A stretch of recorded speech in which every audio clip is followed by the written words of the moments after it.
Telugu Bible కథలు ఛానల్ని వీక్షిస్తున్న ప్రియమైన సహోదరి సహోదరులు మీ అందరికీ కూడా నా హృదయపూర్వక వందనములు తెలియజేసుకుంటున్నానండి. గత ఎపిసోడ్లో ఇస్సాకు మరియు రెబ్కాల జీవితం గూర్చి కొన్ని ప్రశ్నలు మేమిద్దరం ఒకరినొకరు అడగడం జరిగింది. సో మేము అడిగే మాటల్లో లేదంటే మేము మాట్లాడుకునే కాన్వర్జేషన్లో మిస్టేక్స్ ఉంటే మీరు కామెంట్ సెక్షన్లో కూడా మాతో తెలియజేశారు. అందుని బట్టి మీకు ప్రభుపేట వందనాలు తెలియజేసుకుంటున్నాము. సో అందులోనే భాగంగా ఈరోజు ఈ వీడియోలో ఇస్సాకు యొక్క ఇద్దరు కుమారులైన యాకోబు మరియు ఏశావు జీవితంలో నుండి కొన్ని ప్రశ్నలు మరి ఎప్పటిలాగానే మేమిద్దరం ఒకరితో ఒకరు మాట్లాడతాము. సో మేము మాట్లాడుకుని కాన్వర్జేషన్లో ఏమైనా మిస్టేక్స్ ఉంటే దయతో మమ్మల్ని మన్నించి కామెంట్ సెక్షన్లో మాత్రం షేర్ చేసుకోండి. ఇంకా ఆలస్యం చేయకుండా ఈరోజు మన టాపిక్లోకి వెళ్ళిపోదాం. ప్రైజ్ రాడండి. ఈరోజు మన టాపిక్ వచ్చేసి ఇస్సాకు కుమారులైన యాకోబు ఏశావు. సో ఇద్దరు కూడా ఇస్సాకు రెబ్కాలకు పుట్టారు. వీరిద్దరిలో పెద్ద కుమారుడు ఎవరు, చిన్న కుమారుడు ఎవరు అంటే రెబ్కా ఇస్సాకు కలయికతో పుట్టిన వాళ్ళు వాళ్ళిద్దరు కవల పిల్లలు. ఏశావు యాకోబు.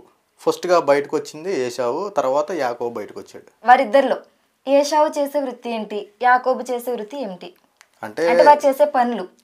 చిన్నతనం నుండి ఏశావు వేటాడడం నేర్పరాయి, అంటే ఇక వేటనే వృత్తిగా ఎంచుకున్నాడు. యాకోబు సాధువుగా ఉండి గుడారాల్లో నివసిస్తూ తన యొక్క జీవితాన్ని గడిపేవాడు. అలాగా యాకోబు మరియు ఏశావులు ఉన్నారు.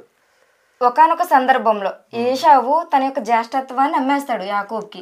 అలా ఎందుకు అమ్ముతాడో సందర్భం ఏమిటి అంటే ఒకానొక సందర్భంలో ఏశావు వేటకెళ్ళి అలసిపోయి వచ్చిన స్థితిలో యాకోబు అక్కడ వంట వండుతూ ఉంటాడు. ఎర్రగా ఉన్నటువంటి ఒక బైబిల్లో 2 రకాలుగా ఉంటుంది. ఒకటి చుక్కుడుకాయ కూర అని చెప్పి, కలగూర వంటకంలో కర్రీ అని చెప్పి ఇలా కనబడుతూ ఉంటుంది.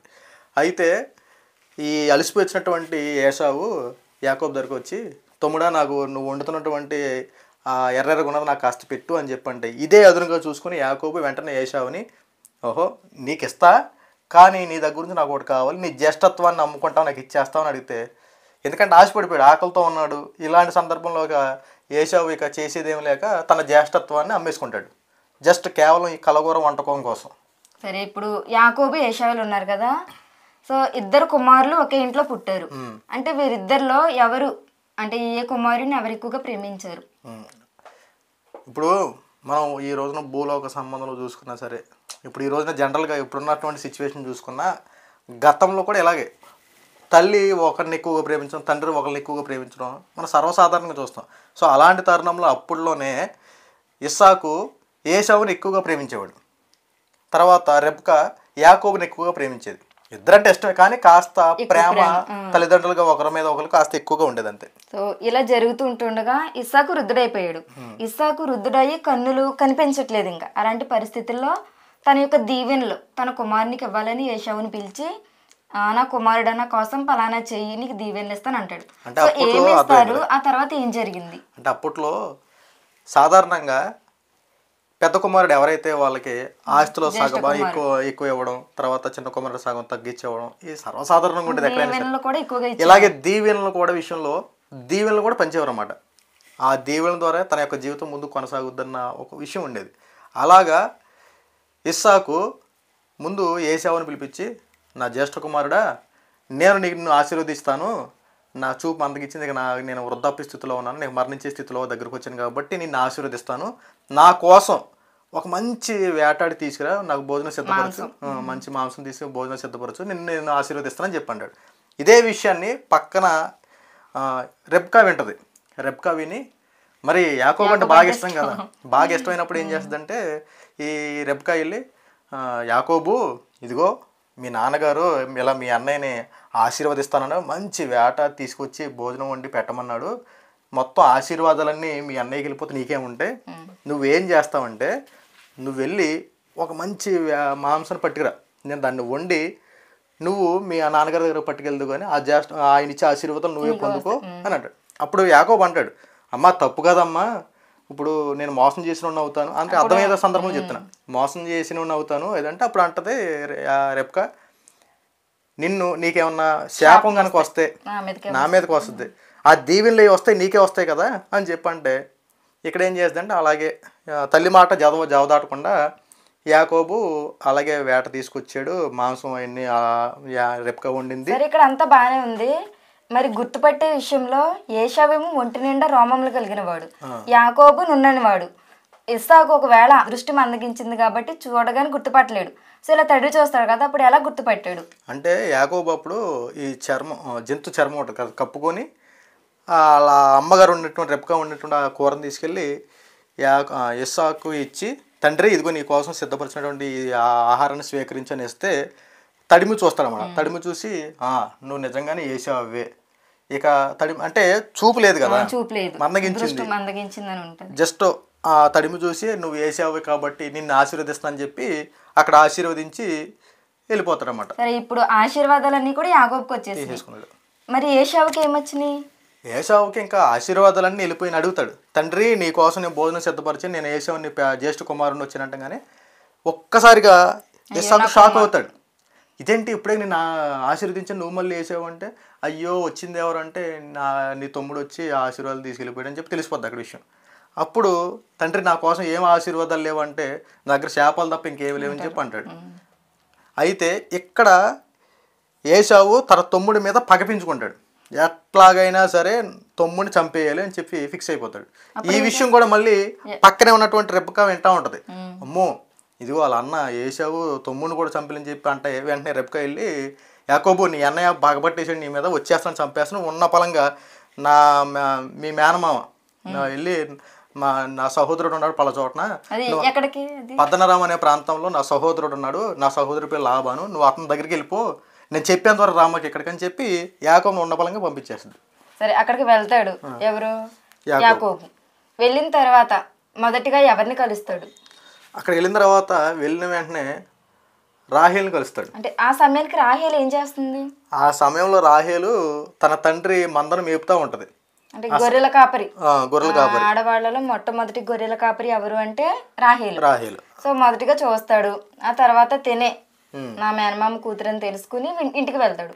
వెంటనే అక్కడికి వెళ్ళిన తర్వాత తెలుస్తుంది ఇద్దరు కుమార్తెలు ఉన్నారని. సో ఆ ఇద్దరు కుమార్తెల పేర్లు ఏంటి, వాళ్ళు ఎలాంటి వారు? లాబానికి ఇద్దరు కుమార్తెలు, పెద్ద ఆవిడ పేరు లేయా, చిన్న ఆవిడ పేరు రాహేలు. లేయా జబ్బు కళ్ళ గలదని చెప్పి బైబిల్లో రాయబడి ఉంది, అంటే కళ్ళకి సంబంధించి కాస్త ఇబ్బందికరమైనటువంటి వ్యాధి ఉంది. ఇక రాహేలు అయితే సౌందర్యవతి, చూడ చక్కగా ఉంటుందని చెప్పి కనబడుతుంది. సరే, యాకోబు వెళ్తాడు. ఇద్దరు ఎవరిని ఇష్టపడతాడు? యాకోబు రాహేల్ని ఇష్టపడతాడు. ఇష్టపడిన వెంటనే మ్యారేజ్ చేశారు కదా, సో ఒక కండిషన్ అనేది పెడతారు. రాహేల్ తండ్రి అయిన లాబాను యాకోబుకి ఏ కండిషన్ పెట్టారు అంటే, ఇక్కడ రెబ్కా సహోదరుడు, యాకోబు వరుసకే చుట్టాలే కాబట్టి ఇక్కడ డైరెక్ట్గా ఇంకా దాని గురించి డిస్కషన్ లేకుండా, ఒకవేళ నువ్వు రాహేల్ని కనుక పెళ్లి చేసుకోవాలనుకుంటే నువ్వు 7 సంవత్సరాల దగ్గర కొలువు చేయి యాకోబు. అప్పుడు అంటే అర్థం ఏంటి? పాలేరుతాను ఒక రకం మనకు అర్థం చేసుకోవాలి. ఇప్పుడు జీతం లేకుండా ఉచితంగా చేయాలి 7 సంవత్సరాలు. ఇప్పుడు కొంతమంది ధనవంతుల దగ్గర కొంతమంది గేదెలు కాసేవాళ్ళు, మేకలు ఇప్పుడు ఎలాగైతే పనిచేస్తారు పాలేరులో, సో అప్పుడు కూడా అంతే.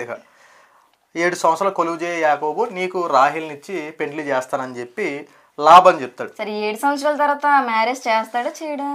ఇక్కడ ఏంటంటే మనకి ఉన్న సందర్భమే కదా, మనం లోకంలో కూడా చూస్తూ ఉంటాం, చిన్న వాళ్ళకి పెళ్ళి అయిపోతే పెద్దవాళ్ళకి ఎక్కడ పెళ్ళి అవుద్ది అని చెప్పి మనం ఇప్పుడు ఎలా చూస్తున్నామో అప్పట్లోనే ఉన్నాయి ఇవన్నీ.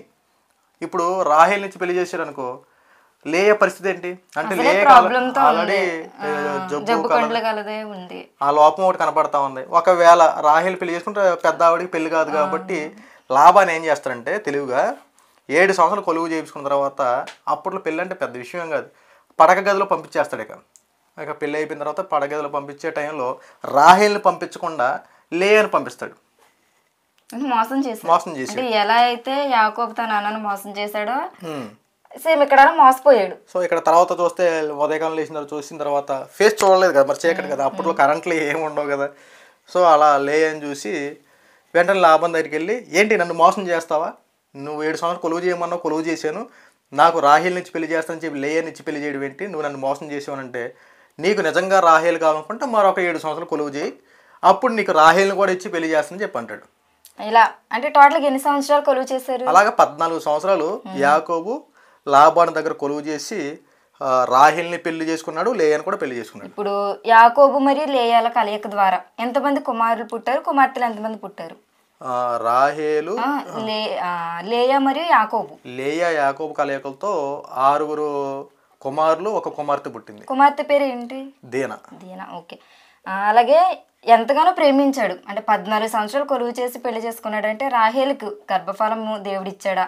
ఒకవేళ పిల్లల కంటే ఎంతమందిని కంది వారి పేర్లు ఏంటి? ఇక్కడ మనం ముందు తరాలు కూడా చూసుకుంటే గొడ్రాలుగా ఉన్నట్టు కనపడిన కొన్ని సందర్భాలు కనపడతాయి. ఇలాంటి సందర్భంలో దేవునికి ప్రార్థన చేసేపటికి దేవుడు ఆశీర్వాదం ఇవ్వడం, ఆశీర్వాదం తర్వాత గర్భం ధరించడం ఇవన్నీ సర్వజం. ఇక్కడ కూడా సేమ్ సిచ్యువేషన్. రాహేలు యొక్క గొడ్రాలుగా ఉంది. తర్వాత దేవుని యొక్క అనుగ్రహంతో దేవునికి ప్రార్థన చేసేపాటికి దేవుడు మొరవిని రాహేలు గర్భం ధరిస్తుంది. సో ఆ సందర్భంలో ఇద్దరు కుమారులను కంటది. వాళ్ళు పెద్దవాడు యోసేపు, చిన్నవాడు బెన్యామీను. సరే, ఇప్పుడు ఇంతమంది పిల్లలను కన్నారు, బాగానే ఉంది. సో ఇన్ని సంవత్సరాలు తన మామ దగ్గర ఉన్నాడు యాకోబు. ఏమైనా గొడవ వచ్చిందా? జీతం ఇచ్చే విషయంలో లాభాన్ని ఏమైనా ఇబ్బంది పెట్టాడు యాకోబుని? చాలా సందర్భాలు, ఒకటి కాదు. యాకోబు ఎప్పుడైతే అక్కడ కొలువు చేయడానికి వెళ్ళాడో 10 సార్లు, ఒకసారి కూడా 2 సార్లు కాదు, 10 సార్లు లాభాన్ని మోసం చేస్తానే ఉన్నాడు. పెళ్లి విషయాల దగ్గర నుంచి చూసుకున్నా, లేదంటే ఆ వచ్చే జీతం విషయంలో కానీ రకరకాలుగా మోసం చేస్తున్న అన్ని దిగమింగుకొని ఇక ఫైనల్గా ఇక అబ్బాయి ఇక్కడ ఉండడానికి ఇష్టం లేదు, నేను నా పుట్టిన దేశానికి వెళ్ళిపోతానని చెప్పి యాకోబు లేయాని రాహేలుని తీసుకొని మొత్తం ఇంకా వాళ్ళు పుట్టిన సంతానం, గొర్రెలు, మొత్తం ఆస్తి ఎంతైతే సంపాదించాడో అంత తీసుకొని లాభంతో మాట్లాడి నాకు ఇవ్వాల్సింది నాకు ఇచ్చి వెళ్ళిపోతాను చెప్పి వెళ్ళిపోతాడు అన్నమాట. సో ఆ సందర్భంలో లాభాని ఇంట్లో ఒక గృహదేవతని దొంగిలిస్తారు. ఎవరు దొంగిలిస్తారు? రాహేలు.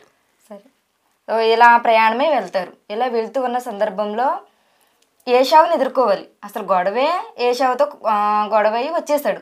ఇప్పుడు తన అన్నని ఎదుర్కోవాలి.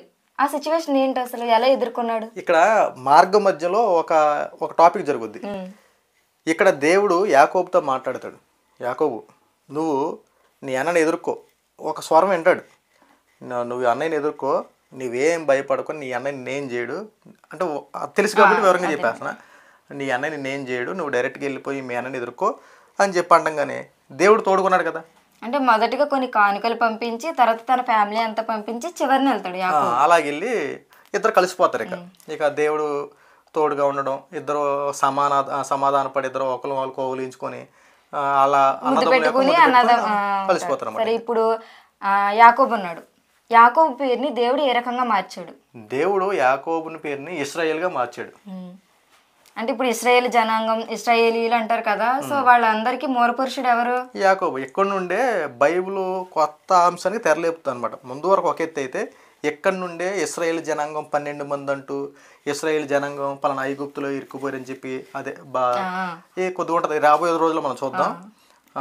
మొత్తం వెళ్ళిపోయి అక్కడికి వెళ్ళి బందీలకు వెళ్ళిపోవడం రకరకాలు జరుగుతూ ఉంటాయి. సో వీటన్నిటికీ ప్రారంభం ఇది. యాకోబు దగ్గర నుండే ఇశ్రాయేలు అనే ఒక కాన్సెప్ట్ ప్రారంభం అవుద్ది. ఇప్పుడు ప్రసవ వేదన పడుతూ వీళ్ళ కుటుంబంలో ఒక స్త్రీ మరణిస్తుంది. ఆమె పేరు ఏంటి? ప్రసవ వేదన పడుతూ రాహేలు మరణిస్తుంది. అంటే ఇప్పుడు యోసేపు పుట్టిన తర్వాత ఆమె ప్రసవ వేదన పడి మళ్ళీ ఇంకో బిడ్డను కంటది, బెన్యామీను కన్న తర్వాత చనిపోద్ది.